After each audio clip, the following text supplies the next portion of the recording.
Hello ဒီနေ့ကျတော့ကျမရဲ့ပစ္စည်းနဲ့ဒီချက်ချက်မှာ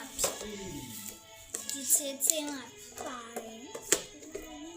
တော့ normal sticker ပဲဆိုမှလည်းမသိ sticker ပဲဆိုရင်လည်းဒီမှာပေါ်တော့ထည့်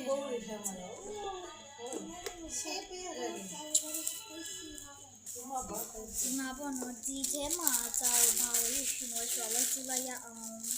这把我皮肤被抢回来了。这么好一点钱嘛皮包儿，因为是不阿妈这 sticker 里头 sticker 是，假如你不被皮包儿，怕没得不呢？说为啥要假的你不吧？你不里的你天你看人买的你话呢？我天你在哪里吧？ဒါကြတော့ကျမတို့လူကြီးသုံးလို့ရအောင်ဆိုပြီးတော့ဒီဟာပါဒီအမချင်းအားရှာရအောင်ဒီထားကြပါဒီဒါလေးကိုဒီမှာထည့်ပေးနားနေနော်ဒီမှာပေါ့နော်ဒါတော့ notebook ပါဒါတော့ထည့်လိုက်ပါပြီရှင်ပြီးရင်ကျမလိုချင်တဲ့ဟာဒီဟာလေးပေါ့နော်ဆိုဒီဟန်လေးကိုကြာဒီထဲမှာထည့်လိုက်ပါမယ်ရှင်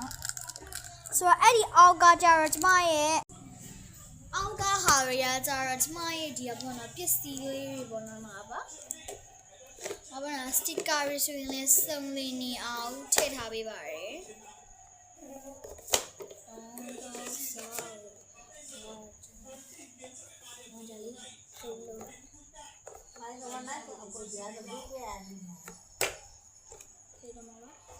ဒါတော့တခုလားဒီကိုဆိုတော့ညပြတ်တယ်ညပြေကုန်လာအဲ့ဒီမောက်ကုန်တာဆောင်းကုန်မဆွတ်ထုံနေဆိုကွာ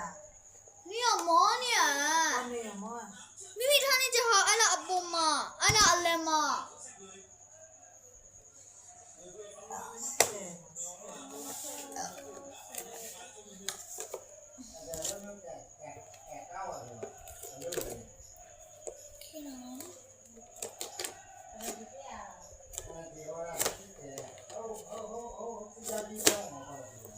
ဆိုတော့အခုဒီအောက်မှာတစ်ခုပဲတင်ထားတော့မယ်ဖတ်ထူမှာထက်မြော်အောင်လေရှစ် bye bye thanks for watching ဖတ်ထူမှာပြန်တွေ့မှာဖြစ်ပါတယ် bye bye thanks for watching မှာပါ bye bye